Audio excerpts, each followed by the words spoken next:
Nidhamu pekee au ukongwe katika klabu haikupi fursa na nafasi ya kuamini ya kwamba wewe ndo unastahili kuwa captain wa timu fulani au timu husika. Hili naliona zaidi ya mechi nyingi sana pale ndani ya klabu ya soka ya Simba. Simba ni wazi ya kuwa bado hawajapata team captain mwenye uchungu na team captain mwenye kujua nini maana ya kuwa kiongozi uwanjani.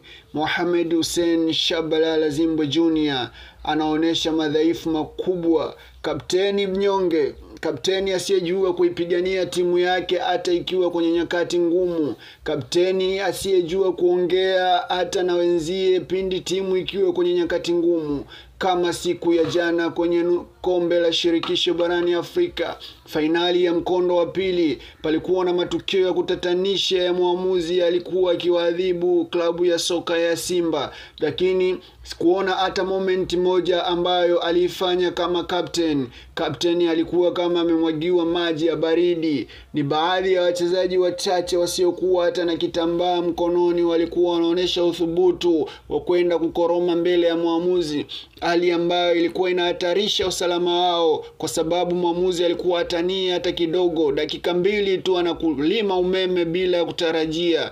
Mohamed Hussein nasema ya kuwa bado hatoshi kuvaa kitambaa cha unahodha wa klabu ya soka ya Simba. Mara 100 kile kitambaa akapewa mtu kama Fabrice Ngoma, mtu ambaye ni raia wa kigeni lakini anaonesha uchungu wa hali ya juu anapovaa jezi ya klabu ya soka ya Simba.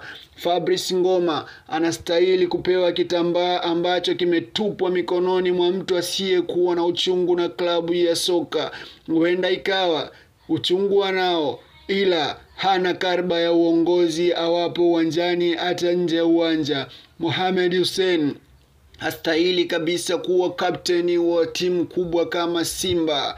Mohamed Hussein anastahili kuanzia kuwatazama wenzie wanavyoongoza, ili na yeye ajifunze zaidi nini maana ya ukapteni. Ukapteni sio kuvaa tambara tu mkononi. Ukapteni sio kwenda kusalimiana na marefa wakati wa kukagua timu zao. Ukapteni una mambo mengi sana ndani ya uwanja: kuhakikisha wachezaji wako wako salama muda wote, kuhakikisha morali ya timu haishuki muda wote, kuhakikisha uzembe mdogo mdogo hautokei ndani ya kiwanja, kuhakikisha juhudi zako zinakuwa ni kiigizo chema ndani ya wachezaji wenzio ukiwa katika dakika 90 za uwanja. Kapteni hapaswi kuchoka. Kapteni anapoona tanki limepoa, kapteni anatakiwa kuliongeza.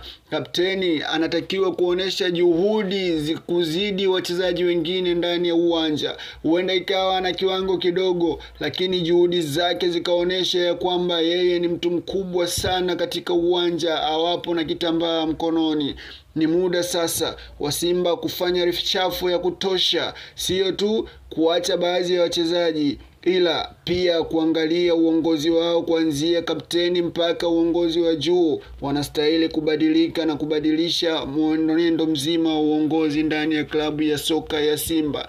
Wajifunze kuheshimu mamlaka, wajifunze kuishi kama viongozi na sio kama mashabiki wa timu. Kama ndo kwanza unajiunga na channel hii, basi usisahau kusubscribe, kulike na kucomment.